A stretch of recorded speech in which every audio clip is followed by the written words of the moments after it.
let's take a look at how to take a photo and fit it into another object here in Photoshop. And in this case, it's going to be a rounded rectangle, but it really could be any object that you want to fit a photo inside of.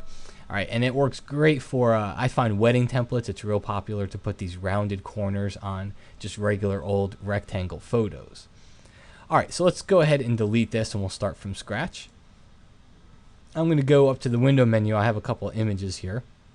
And we'll start off with this one. So I need to get it into my design here. So I'll use the move tool, click and drag. You can see it's bigger than it should be, so I'll press Command T or Control T on the PC, and let's just size it down here. It doesn't have to be perfect because we can adjust it later. Now the next thing I do, because I've got my photo inside here, but the next thing I need to do is get the shape that I want my photo to take.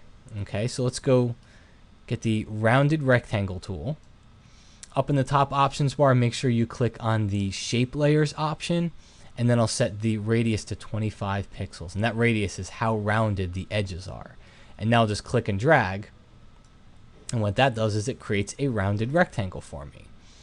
Now the only thing, the problem I've got here is that the rounded rectangle is covering the photo, and I kind of want it the opposite way around. I want to fit the photo into the rounded rectangle. So you need to drag your photo on top of the object that you want to put it inside of. Think about it this way, whatever you want to see needs to be the topmost layer, okay? And now all you got to do to fit this photo into the shape right under it is click on the photo layer, go to layer, down to clipping, create clipping mask, and watch what happens. Do you see that? Photoshop took the photo, and what it did is it clipped the edges, clipped the boundaries of that photo, so it only fits in the layer that's directly underneath it right here inside of the layers palette. You can even see there's a little arrow there. It kind of points downward and it says, this is the layer I'm being clipped to. So whatever shape this layer takes is what the photo is going to look like, which means that I could always go into free transform and I can change the size of this shape. And I'm not affecting the photo. Notice how the photo stays the same. I'm just affecting the rounded rectangle. I could also click on the photo layer, use my move tool, and move this around independently of the shape underneath it. Notice how it still fits inside that shape. And if I ever need to move both of them, just click on the top one, shift click on the bottom one, and then you can drag that around just like that. Okay, so now let me reiterate here. Let's do this one more time, and I'm going to go ahead and place these into a group just so it's in a nice little folder. So I'm going to press Command G on the Mac and Control G on the PC. So you can see there it is. All right, let's create another one here. We'll do the same thing. Drag a photo inside.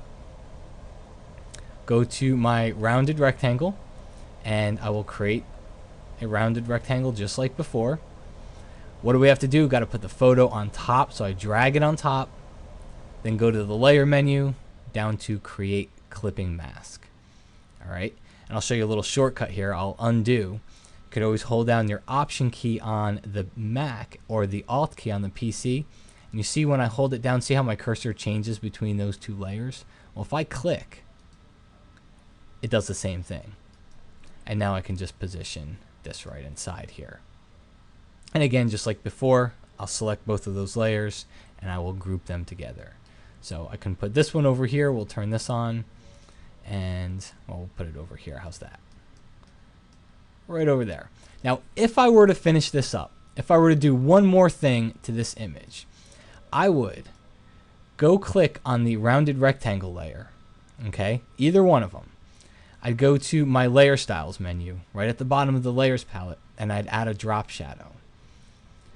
And that's going to give you just a little bit of depth and dimension of that photo, but I drop my opacity down to about 45%, somewhere between 40 and 45. And then, if it were me, and it's not me, it's you, but if I'm doing this, I might add a little bit of a stroke here.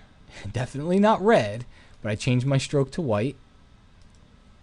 Maybe bump my size down to 1 or 2 pixels, just depends on how large of an image you're creating, and even drop that opacity down a little bit. And that gives you just, kind of adds a nice little border around the image too. So it gives it some depth, and it adds a little border right around there, so you get a real nice wedding template design. And finally, if you were to go, I have my layers palette here, and I'll just turn on some type layers that I have, because you definitely need some type to fix and fill this up here. So there you go. We can put some text at the bottom. But there you go. That's how to make your photos fit into an object. And you see I used a rounded rectangle here. It doesn't just have to be a rounded rectangle. It could be any shape that you see here in the shape tools, or even one of your custom shapes. It can be any type of shape.